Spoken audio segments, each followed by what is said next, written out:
Uppy, uppy, uppy. It's one funny morning. I'm Dana Blizzard, and it's too early in the morning. This is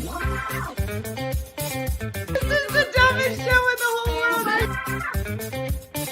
From Monday to Friday. Sometimes on Saturdays. Why would you say that in front of all these people? Dean stinks. You never know what's gonna happen. That's your Dateline voice? I don't know. It wasn't good. It wasn't.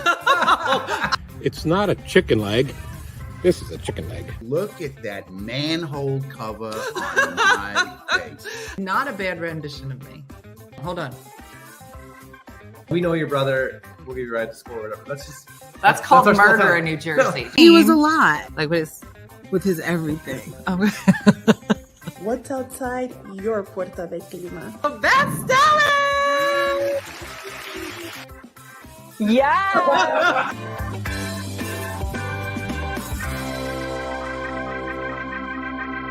You ready?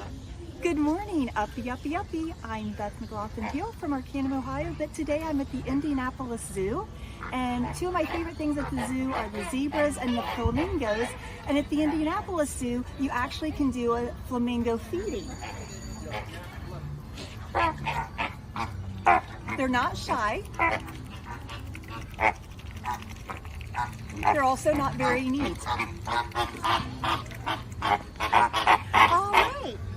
I hope everybody has a great day, and take it away, Dina. That was amazing, Beth. Anytime you can send me videos of flamingos drinking water out of cups, please do. Brooke was just coming out of the house. Like, oh, Brooke, come look at this video of these flamingos. Oh my gosh, they're lovely. Good morning. That's probably a weird conversation on TikTok. There's some flamingos here a second ago. So, anywho, good morning. Good morning.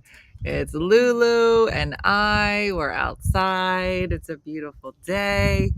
I love everything September. It's so beautiful.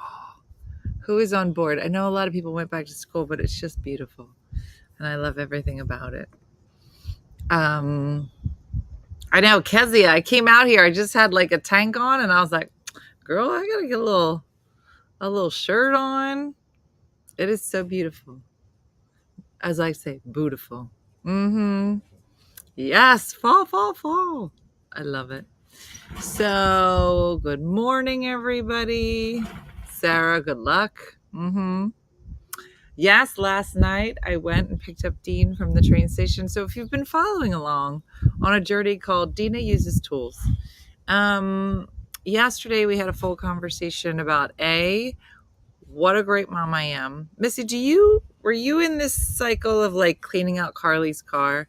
I don't know how old it is, but it's when you start cleaning your kid's car out, like maybe 2 to 3 times a year, because it's so gross.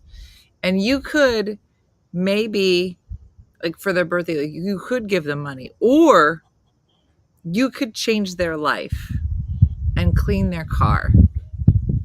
I just want to say, and I did not know this about myself, but if somebody wanted to like pick up my car, clean it, and bring it back to me, I will love you forever.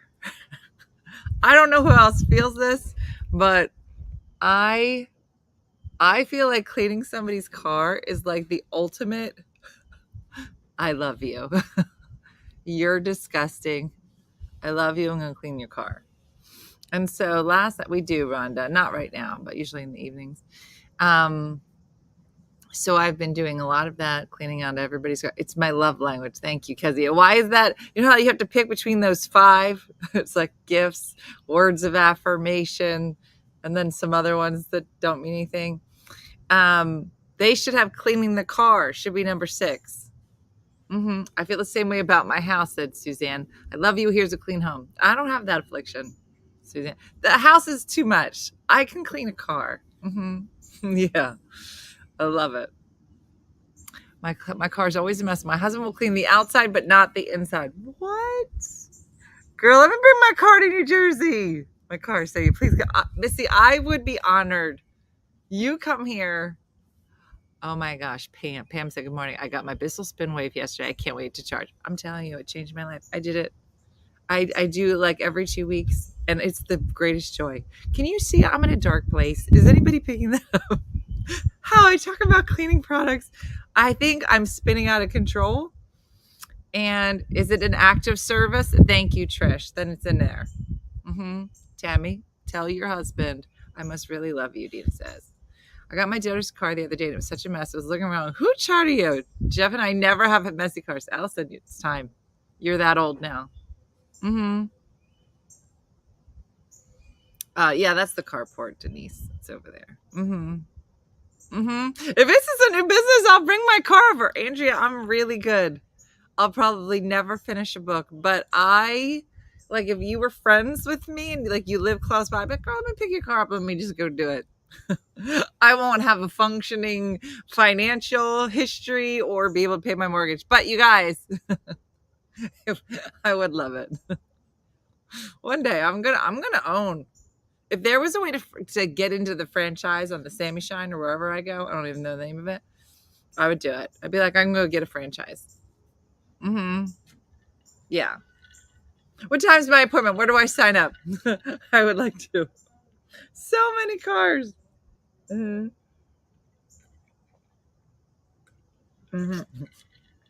was like, Andrea, just don't let her put air in your tires. Listen, Vianne, we all learned a lot yesterday about how that tire gauge thing works. Mooney, do you know how a tire gauge works? Because that's what I did yesterday. Shake your head, yes or no. Yeah, you. You do? Okay, liar. She's a liar. Okay. Say, all right, listen. Franchise wouldn't be, maybe we could all get together and buy a franchise. If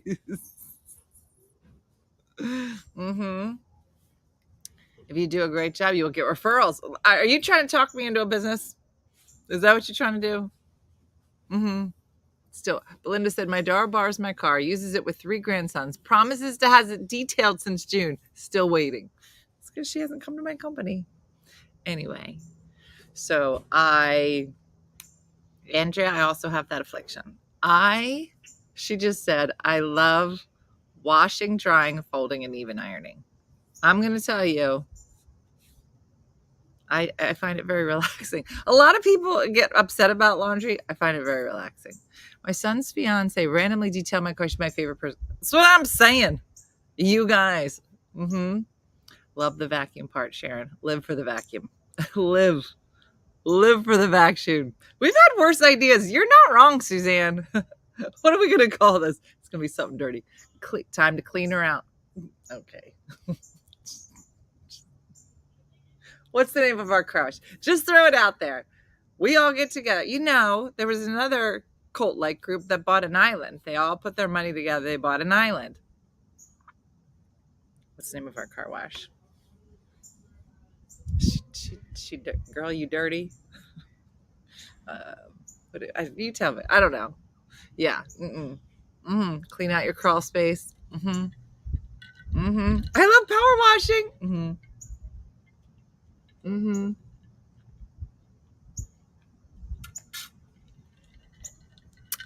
Crawl space cleaning and car detailing.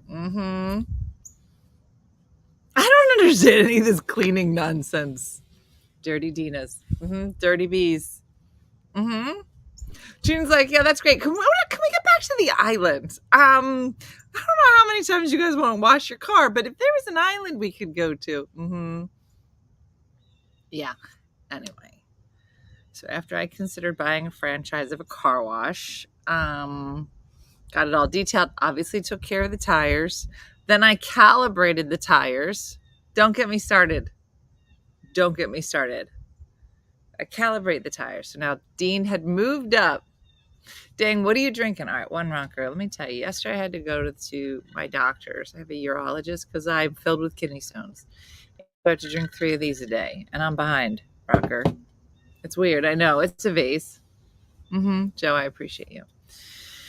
Now, island I'm on board for. A lot of people are into the island. I see what. What if the car wash was on the island? Anyway, so Dean originally tried to order a pickup for midnight, Mom Uber said no. We agreed on 10:09. So I went to Philly, picked him up in his car. And as soon as now it's dark out, right? So he puts his bags in the back. Now, I don't know how he doesn't know just from the look of the back that this car has been detailed. You know when you get your hair did and you get it cut, maybe got a glaze, maybe got some highlights, a lot of money's worth of hair, and then your husband doesn't notice. This is what's happening. He opens the door, he puts his bags in. Now, I don't know how that wasn't like a thing that he would notice right away, that he didn't have like a hockey stick or video equipment under his bag, but he didn't notice it. Then he gets in the front seat. The first thing he says, "Why did you bring my car?" So here's me. Look at him. I'm thinking, look at your feet. Are there empty cans of soda? Was there a random paper towel holder or a basketball thing? Like the thing a basketball comes in, like a box? Is that there? Do you see a tennis racket by your foot? Do you see that? Do you see a 12-pack of Dr. Pepper by your feet? Nothing. Doesn't notice it. He goes, "Why are you acting so weird?" And I was like, "Dean, he was like, this car looks a little cleaner." I said, "Little? It's a completely different car." Yeah, you're so rude for using his gas to pick him up. So rude. I know. Nothing. But he was very appreciated. Yeah, he did. He enjoyed it. I think he'll enjoy it a lot more when he sees it today because it looks really good. Mm-hmm. So we did that at like 10 o'clock at night. And then went to see the urologist yesterday. Girl, who don't love a good Let me tell you something. So I'm at the urologist. Now, this is a different urology place because I won't go back to the last one because of what we'll call the debacle. And I go there. So I'm meeting this doctor for the first time. So do you guys have something called My Chart? Is My Chart universal? Just out of curiosity. So there's it's usually like My Chart, like Virtua, or My Chart Cooper. Like it's the name of the hospital. And then there's My Chart Penn. And okay. Yeah. Okay. I'm not sure if this is all over the country or not. I believe it's universal. You would think so, but there are some places, so you have to buy it. It's by this company called Epic. Yeah. I love My Chart. I mean, how have we not had this forever, right? But there are some, I guess, practices that will not opt into it. Mm-hmm. Yeah. So not everybody can see everything. And it's kind of crazy that we don't have like a universal medical system. Like we're like, no, this doctor can never know what we've done. We're going to start all over again. You're like, stupid. So I get there and I say, listen, I have My Chart this and My Chart this. Shouldn't I be able to merge them? And she goes, honey, we don't do that here at the front desk. You would talk to the clinical nurse in the back. And I'm thinking, about My Chart? You want me to ask the clinical team? Sure. So I get back there. Here's the new thing that I love. Anytime I go to the doctors now, they're like, do you want to be weighed? I'm like, if you're giving me a choice, no. She's like, why don't you just tell me what you are? I go, okay, listen, it's the greatest thing I've ever heard of in my whole life. Now we have a choice. We'll be like, yeah, let's do that. You know what? Girl, I'm 120. I wonder if they ever laugh at people just in the face. I mean, has anybody just straight line? I'm 97 pounds. No, yes. Yeah. Mm-hmm. Yeah. So I say, so now I get to the clinical nurse and I said, listen, I have this and I have this. I need to merge them so this doctor who I'm seeing for the first time can see everything. She's like, we don't do that back here. You have to ask at the front desk. I go, that's funny because they said I had to talk to you, which I admit sounded real dumb. And she was like, yeah, why would we know that? I go, I don't know. I don't work here. She's like, yeah, that's not us. And then she kept walking. I go, this still needs to be done. So like, who do we ask? She's like, I don't know. I can ask one of the other nurses. And I was like, no, what? Why don't we just bring a surgeon in? Why don't we just get the president of the hospital? Can you merge these two my charts for me? I was like, what? How is it that? So now she's doing my blood pressure. She's doing my pulse ox. We're sitting here, and I'm over here on YouTube. She's like, ma'am, are you looking for something? I go, yeah, I'm trying to find a YouTube clip on how to merge my chart. I was like, how is this? I don't know. It was just such a weird. So I found it, and I merged them. Just so you know, it's not that hard. You just got to go to your settings up at the top, and it says I want to share data or something. Hub, something with the word hub in it. I don't know. Yeah, but they have to be opt-in to my chart. If a system doesn't have my chart, I don't know what happens. I guess your medical records are expunged and you start over. I don't know. It's just a.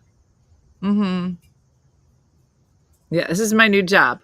I'm gonna open up a car wash, and I'm just gonna specialize in merging people's my charts. I can do both. While your car is in the car wash, I'll merge the charts. So dumb. I know, Michelle. I had the most productive day ever yesterday. I think I feel antsy in my life, and I'm trying to like finish things. Also, last thing before we bring our great guest on today, who I'm so excited about. What was I going to say? Oh, so in an attempt to finish more things around the house, Di told me there's a sale going on, and I'm just going to tell everybody about it because I'm doing it. Anti-book, anti-book productive, essentially. But I'm going to lean back into it, Kendra. So, Lowe's right now is having a sale on shades and cellular shades and wood blinds, the Levalors. I went yesterday. I talked me into it. She getting her windows done. I had a couple windows done, but there's a couple windows. I can't be naked in my room. I mean, I can't get undressed with the lights on I don't really have shades. So anytime I get dressed, I have to turn my lights off. I have to get changed in the dark or go stand in my closet and then come out. It's like a magic trick. Listen, I want you guys to know, let me follow that up with, I'm pretty fancy. So I'm just letting you know, it's 50% off right now. And if you wanted to do like, hey, these windows are slightly janky, I'm just letting you know. Been looking for blinds. Mary, the sale's only till September 11th. And you got to get the windows measured. So I went yesterday, and they're going to come. Ta-da! I'm in jammies. Yeah, at Lowe's everywhere. I'm telling you. So, yeah, my people were, ooh, Val, do it. You'll probably even get more of a discount. And he was going through all kinds of different shades and stuff. And this one does this, and this one tilts this. I don't know. I was like, just make the sun stay there and then make it pretty. I need another house to buy shades. Yeah. No, Julie, I'm going to put it together. I'm putting the finishing touches, and then I'm going to start going back and showing everybody what I did. It's a lot, but I'm glad I'm getting everything. Yeah, Bren, it's life-changing. All right.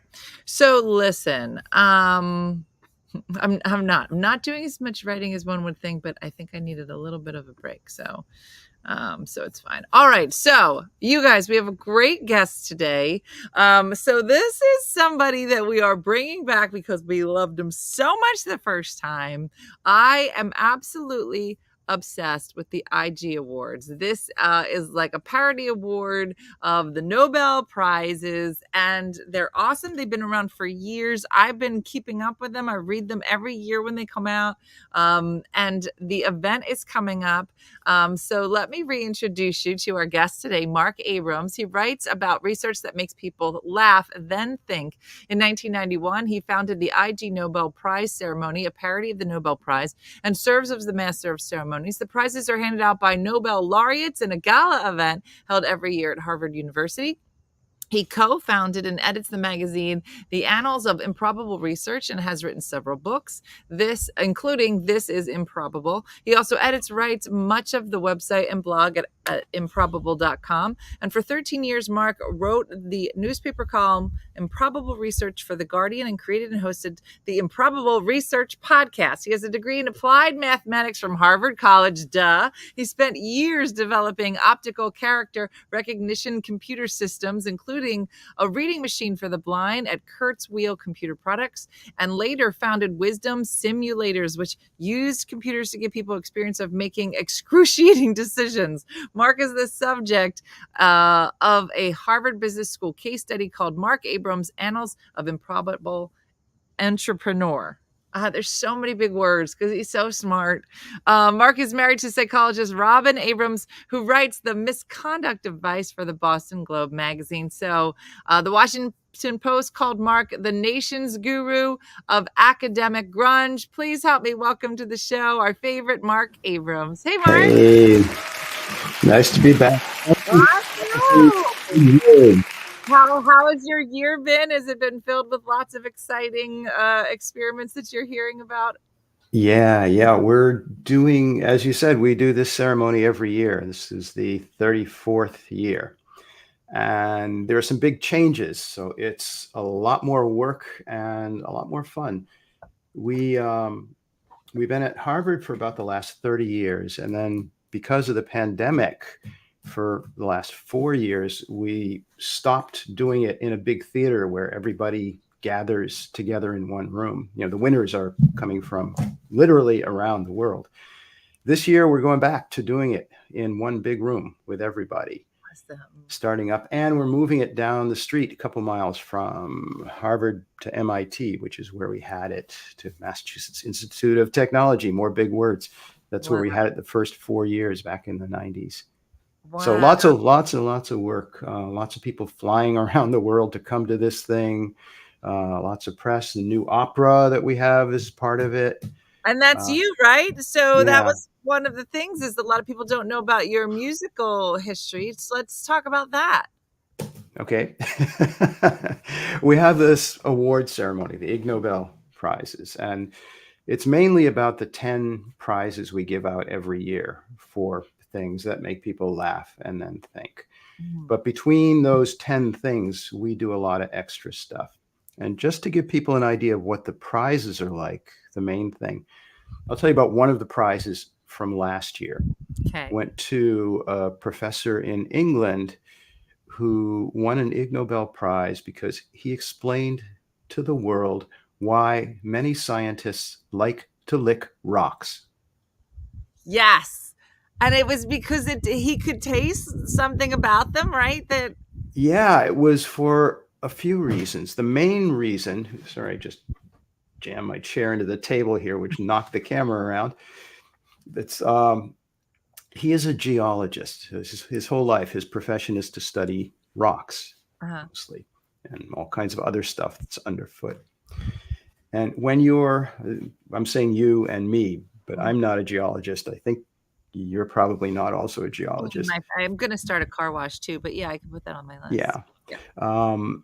See your dog there. So your dog may be probably more of a geologist than we are. And your dog probably licks all kinds of stuff and doesn't explain to you why. He does it. Never. Not that I would want her to. But and if you're like me, I have a dog too. If you're like me, you probably have not asked your dog very much, why are you licking that thing? Yes. Because maybe you don't want to know the answer from a dog. Yes, I do. But from a scientist, saying when you're out in some place you've never been and you see some rock and you pick it up, you want to know, what kind of rock is this? You might recognize it, but if it's a strange thing, how do you begin to figure out what this might be? You look at it. Yeah. And he said, the first thing you look at is on the surface of the rock, do you see any patterns? You see some patterns that can begin to tell you. If it's wet, the patterns usually are a lot easier to see if there are patterns. But if you're out on a dry, sunny day, it can be tough to see. It just looks like a flat surface where everything blends. So he said, if it's raining, okay, great. The rain will make it. If you happen to have, a bucket of water or something, you Yeah. put the water on. Free bucket. But if you don't, what do? So what do? You lick it. Wait. And this has been going on for as long as there have been scientists who study rocks. And he said it really helps. He said, also, if you start doing this regularly, this is part of your normal job, without trying, you come to realize that you now recognize the taste of a lot of different kinds of rocks. By tasting a rock, sometimes you can tell what kind of rock it is. And he could be like if he had 10 rocks, he could lick 10 rocks blindfolded, and he could be like, I know which one. At least some of them.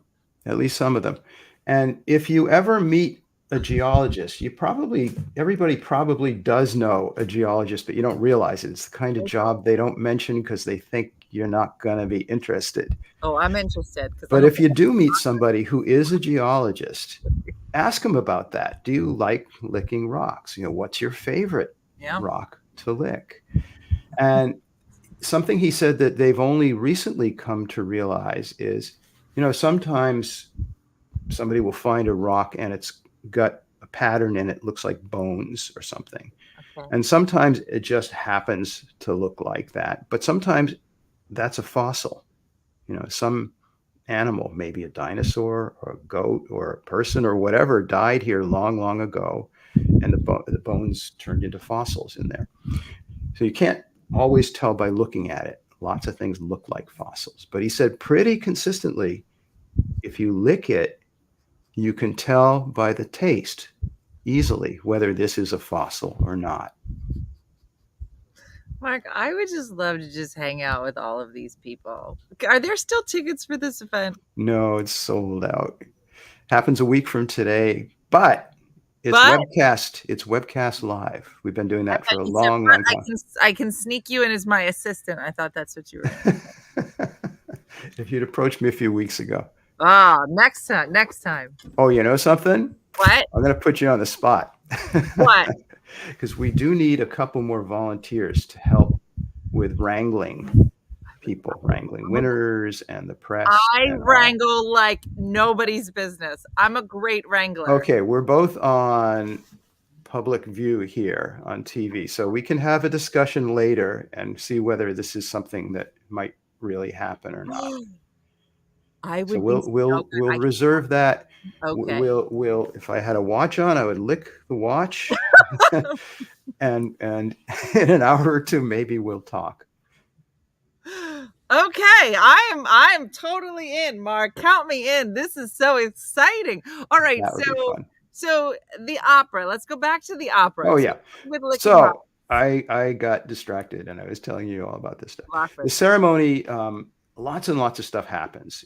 10 prizes. We get some famous scientists there, some Nobel Prize winners who hand the Ig Nobel Prizes to the Ig Nobel Prize winners. And a whole bunch of other stuff goes on in between introducing those 10 winners who are secret up until that moment. And one of the things we've been doing for many years now is writing a little opera about something in science, and we make it funny. We steal the music from dead composers, and then I write new story and words for it. And this year, the opera is about Murphy's Law. Murphy's Law, I think everybody's run across. It's the idea that whatever can go wrong will go wrong. Yes, many of us have lived this. Yes. Yeah, all of us. So how does this theme work within this award ceremony? It works in a few ways. For one thing, there's a tradition at the Ig Nobel ceremony that whenever it's a different theme every year, and whenever the audience sitting in the room hears that theme word, Murphy's Law this year, or whether if they see it projected, they yell that. So you've got hundreds of people yelling Murphy's Law whenever anybody happens to say it. That's awesome. Which is... if you're a winner and you've traveled, say, from, I don't know, Australia or Brazil or wherever up here to get this, and you're kind of tired, you're also kind of jazzed up because there are all these people and TV cameras and scientists and stuff who are throwing paper airplanes at you, by the way. That's another thing that happens there.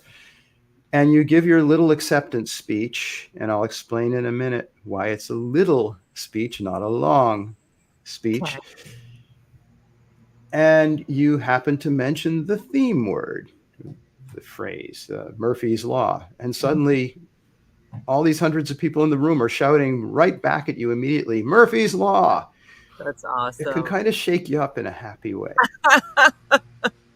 I love it. So, can you give us some insights on some of the people that are being considered, or No. like because Tell unlike other prizes, we do not discuss, we do not in public, we do not reveal a list of who might win.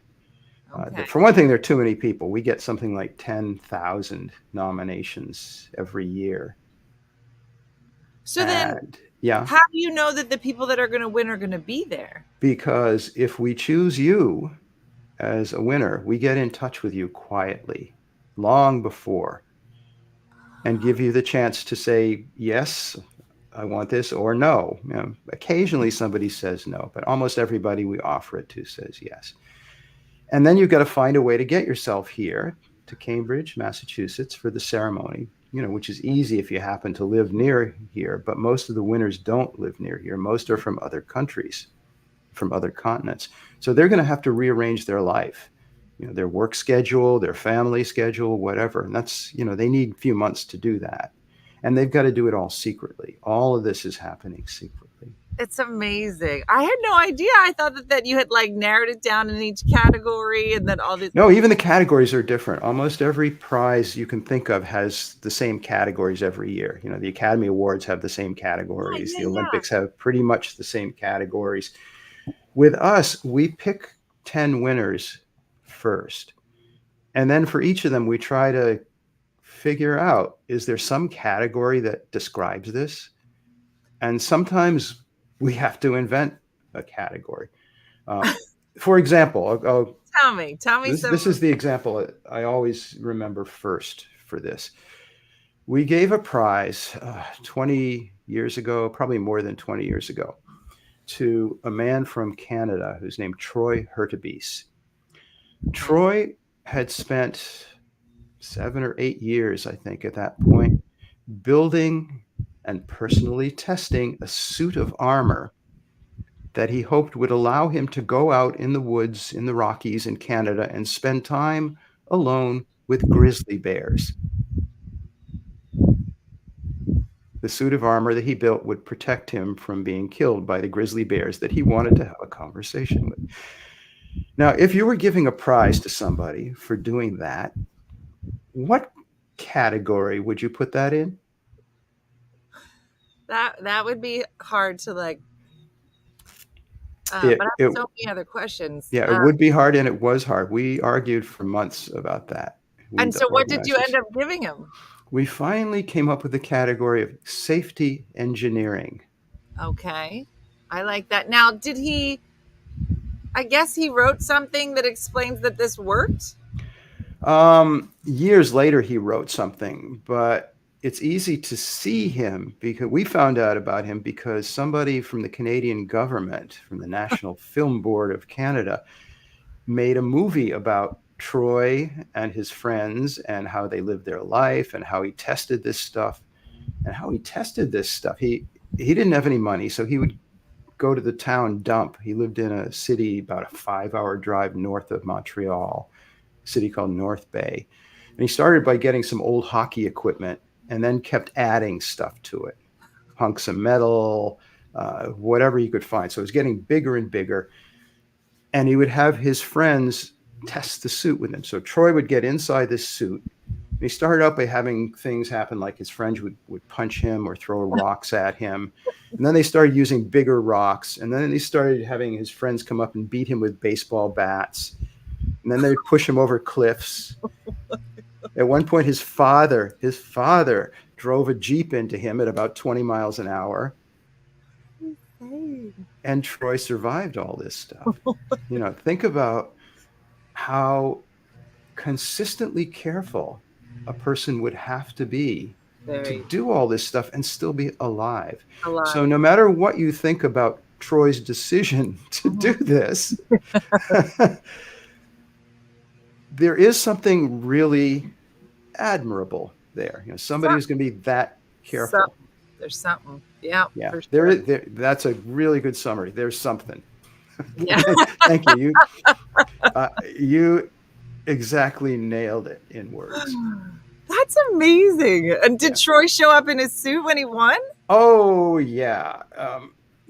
This is a thing with a lot of the Ig Nobel Prizes, that you start to talk about it and we describe it in one sentence usually, but that's just the start. Usually these things, the more you look at it, the more you find this is an unending soap opera that goes in many directions. Troy, that was especially true. But with Troy, for one thing, is he has this big suit, and he brought his family to the ceremony. They're up in Canada. All right, they're about, if they're going to drive, it would take them a day and a half or 2 days. And there's a border. But he wanted to fly to Boston. Well, he's got this big, strange-looking suit, and he arrived in Boston at the airport, and there are people who work in U.S. Customs there. Oh, it was a while ago. I don't remember all the details that Troy told us about that day. He was looking pretty flustered and angry because he managed finally to convince them to allow him to bring this thing into the country. So crazy. Could you imagine? No, I'm going to Harvard. They're like, yeah, okay. It's like, no, I got to bring this suit to Harvard because they're going to get so you see how this gets more interesting in many ways immediately, and it just keeps getting more so. And then as he was starting to get upset, of course, that made everybody behave a little differently. Now he's angry. He's going to reach for his suit. Once he got here, that suit is big, and it's really just nice old word, ungainly, difficult to move around in. So you get in it, and it's really tough to take even a step. Looks like old monster, not monster, old robot movies from the 1950s where they were big and they moved really awkwardly and slowly. So he was moving that way. And he's got to be careful because if he steps a little bit the wrong way, it falls over and he can't get up. And he's doing this at Harvard on the stage in the biggest, oldest theater there, with 1,200 people in the seats and a bunch of famous scientists there looking at him and a bunch of TV cameras and people throwing paper airplanes and all this stuff. Oh my gosh. That's amazing. There was a wonderful moment that year or the next year. We invite the winners to come back if they want to in future years and just sit on stage and take a bow. People usually really enjoy seeing them. One of the winners from an earlier year would come back every year. He became a good friend too. His name is Don Featherstone. He invented something you've probably seen and which you may own. He created the plastic pink flamingo. Like all of them that are all over people's yards? Yeah. Don Featherstone created that in the late 1950s. He was an artist. He had just gotten out of art school. And the first job he got was for a little plastics company that made stuff that people would buy and stick in front of their homes. And it was the 1950s. I realize I'm going off on side things here. No, please stop me if you want to. I'll listen to all of your stories. So he's an artist. If you're an artist, unless you're really lucky, it's hard to get any kind of job especially when you're starting out, let alone a good paying one. So he got a good job designing for this company that made plastic stuff. And the industry was just reaching the point, the technology of it, that they had only been able to really make flat plastic things that people bought. But now they could make three-dimensional things. So they wanted an artist to make three-dimensional stuff that was attractive that people would want to buy. So Don had this great job as a very young artist. The first thing that he designed was a plastic duck, which sold really well and still does. And if you see plastic ducks on anybody's lawn, chances are very high it's the duck that Don Featherstone designed. And I think it was the third or fourth thing he designed was the pink flamingo. Wow. He said he decided not to make it exactly lifelike. He looked in books about birds, and he also looked at other stuff, and he made it a little bit more fanciful. Mhm. And it didn't sell like crazy at the start, but it sold steadily and it never stopped. And after years went by, Don eventually became president of this plastics company and Wow. became pretty famous for being kind of goofy. And he decided to celebrate that. And his wife also had a matching personality and liked matching other things. And she would make all the clothing that she and Don wore for their entire marriage for decades, and it always included a design of flamingos somewhere in it. Oh, that's awesome. We gave Don a prize, I think, in 1996, and every year after that he came back. He died just a few years ago, I'm sorry to say, but and he was a wonderful guy. He's one of those people who everybody would instantly feel relaxed about and want to just hang out with and talk. So he and his wife were there in their matching suits with a flamingo, coming back the year that Troy Hurtubise was there with his gigantic, awkward grizzly bear protection suit of armor. Somewhere we have a picture of them on stage. There's also video that could look up somewhere on the web of these two amazing things of this gigantic crazy suit of armor and the plastic pink flamingo and the people who invented these things all together with paper airplanes coming from the audience. This is the kind of thing that can happen at the Ig Nobel Prize ceremony. Yeah, it's so amazing. I was going to say, which ones kind of stand out to you as your favorites? I mean, those two have to be some of the big ones. There are many, many of them. That's also, you just asked what's the hardest question somebody can ask me, or I think for anybody, if you've done a lot of something and then somebody asks you, what's your favorite? Mm-hmm. If there are too many, you kind of stop. It's like walking into a new supermarket and suddenly you're overwhelmed at all the choice of, too many kinds of orange marmalade or whatever it is. So you can do it, but you have to stop. I'll mention one of them that is always one of my favorites for lots of reasons. At the start, the first reason was because it's everything about it is so completely different from whatever you will expect. Okay. By the way, that noise you hear is outside my window. It's trash collection day here. Okay. I think somebody's mowing the lawn over here too. So. Oh, okay. Well, it's a celebration everywhere in America today. So one of them is the scientist who won the Ig Nobel Biology Prize in 2003, a long time ago. And he's coming back to the ceremony. He will be here next week.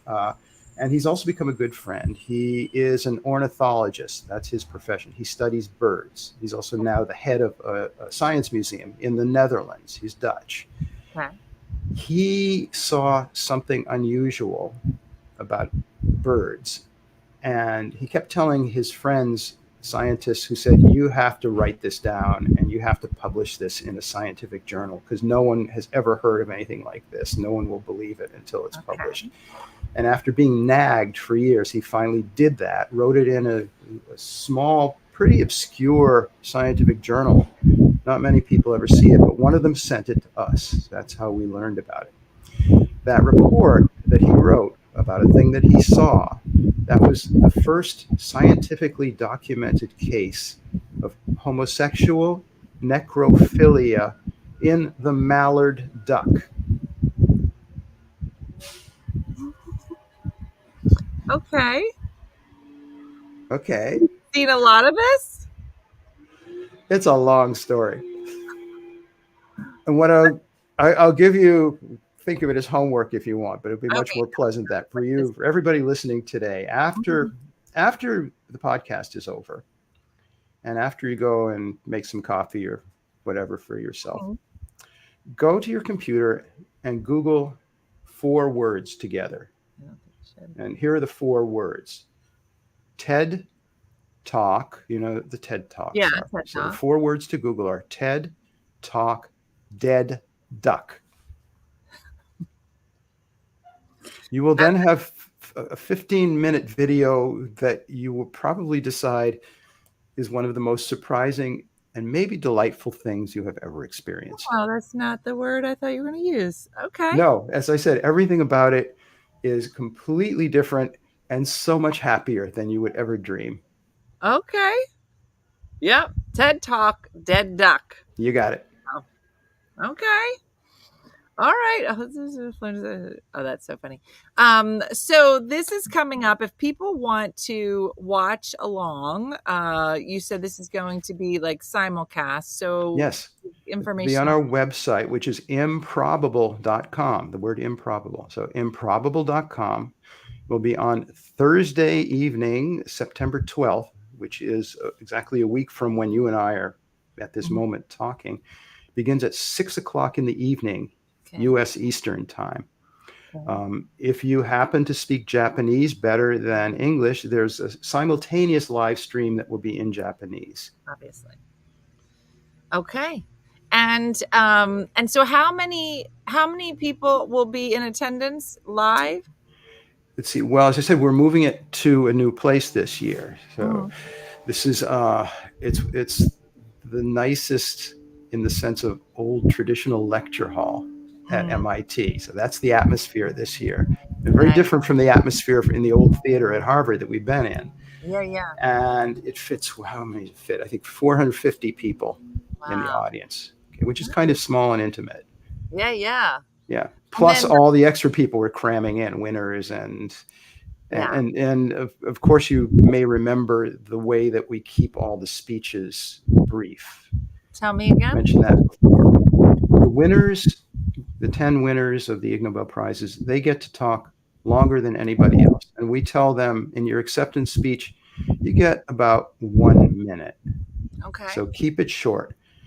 Because if you do go longer, you're welcome to try. But if you talk longer than about a minute, there's a really cute little 8-year-old girl who will be sitting there in the room, who will come up and walk all the way over to you while you're talking, and she will look up at you while you're talking, and she will say, "Please stop. I'm bored. Please stop. I'm bored. Please stop. I'm bored. Please stop. I'm bored." And that's how we keep the speeches short. It really works. Yeah. Now, you mentioned the paper airplanes. Mm-hmm. What is that about again? Way back in the second year, I think it was, of doing the Ig Nobel ceremony, a bunch of people in the audience, I don't think anyone planned this, it just happened. A bunch of people took whatever paper they happened to have with them and started making paper airplanes and throwing those at the stage. And then everybody started doing it. And the people on stage would pick up these paper airplanes and throw them back. And that's become the tradition. Nice. So do people know to bring a paper airplane with them? Many of them do. There was it's funny, the audience is fully as entertaining as anything that we're doing. I love it. One story that's always stuck with me was from 25 or so years ago. The then fiance of one of the winners that year was sitting in the audience. So she told us this story after the ceremony that day. And she said she was feeling kind of nervous because she'd travel up to Harvard and she's surrounded by all these people in this big, impressive theater. And she didn't quite dare to talk to anybody or even really to look around too much. And she said an elderly couple came and sat down next to her, and they were carrying some stuff. And she didn't really feel comfortable looking at them or it. Felt intimidated. And then she realized, well, they're carrying a big stack of paper. And then the show started, and she started to relax, and she looked at it and started to talk to them. And she realized these people, this elderly couple, went to the trouble of getting a lot of tax forms and bringing these tax forms to the Ig Nobel ceremony so they could turn them into paper airplanes and throw them at the stage. That's awesome. Yeah. That's awesome. Well, it sounds like you have such an amazing group, and you're going to have to come on and tell us about your winners because you know that's my favorite thing. Surely. But we just appreciate it so much. Hopefully, everybody will get a chance. So they'll go to improbable.com and then find out information about Yeah. that viewing for next Yep. Thursday. Yes? Okay. Yep. Yep. So if you guys would like to read up about it, go to improbable.com and stay in touch. Even if listen, I'm such a science nerd, so I love all this stuff. But even if you're not into the sciencey part, there's such a funny part of it, of all of these different scientific discoveries and journeys. And some of them turn and really kind of make some real change in the universe, which is wonderful. So you might find a fun spot in your heart for some science with these awards. So be sure to be watching that. Well, thank you so much, Mark, for joining us. And let me know if you need wranglers. I am available. Get in touch later. Think twice before you do it, but love to have you. Okay. Thanks, Great. Mark. Thanks again.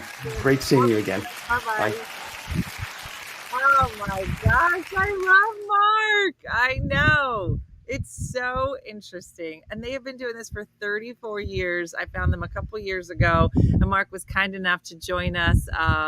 I think was he on before? I feel like we had him on twice before. I don't know. But he's so fun. And you can tell how much he just loves it and his dedication to it. So thank goodness there are people like Mark in the world who are just making science so interesting and fun, and celebrating the people that are dedicating their lives to licking rocks or wearing weird suits, because they do change the world. So hopefully that got things going for you this morning. Yeah, I know. Did a great job. So let's hear for sexy producer Michelle for booking a great guest again. And tickets are still on sale for our Vegas trip. If you've been thinking about it, this might be the time to go. And tomorrow I'll be bebopping around. So we'll see, but go do something fun. And like Judy from Saskatoon, who was somewhere in Amsterdam doing something dirty. Hopefully you're doing something nice for yourself or others today, and look forward to seeing you tomorrow morning. So thanks for watching as always, and have a great day and a blessed day. I'll see you soon. Bye-bye.